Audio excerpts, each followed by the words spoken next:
Welcome to Concept Learn.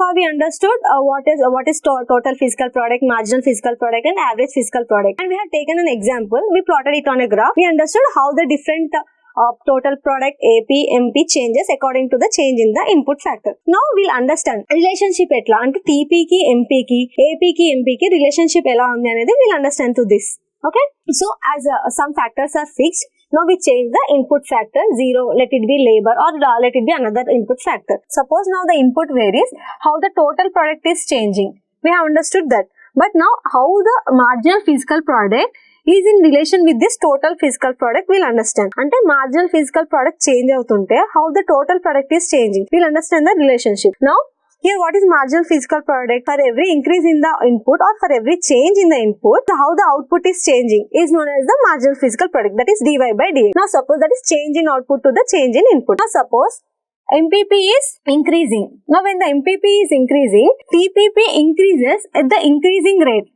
Now we can understand here, see when the MPP is increasing, TPP increases at the increasing rate. But when MPP is decreasing, TPP still increases. 23, 26, 28, 29. It is still increasing, but at the rate of decreasing or declining rate, diminishing rate. When the MPP is increasing, TPP increases at the increasing rate. When the MPP is decreasing, TPP still increases, but at the rate of diminishing rate. So here, this is known as the inflection point. So what is inflection point? Inflection point is a point where the TPP and a graph convex nunchi concave ki shift avutundi. So this is known as the inflection point. When we can find the inflection point ante, when MPP is maximum, we find the inflection point. Inflection point is a point where TPP converts from convex to the concave.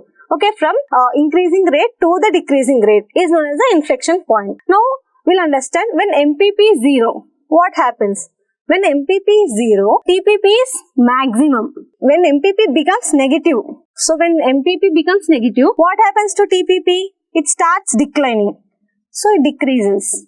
So, when MPP is increasing, it increases at the increasing rate. When MPP is declining, it still increases at the rate of diminishing rate. And when MPP is 0, TPP is maximum.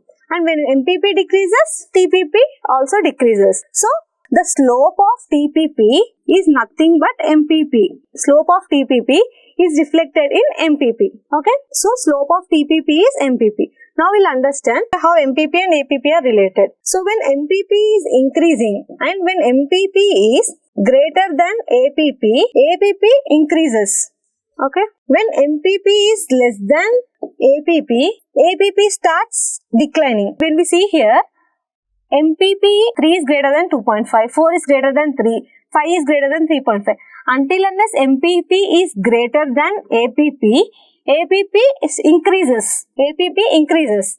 When MPP is less than APP, APP decreases. Different stages of production function we'll understand in the later slides. So these are increasing returns.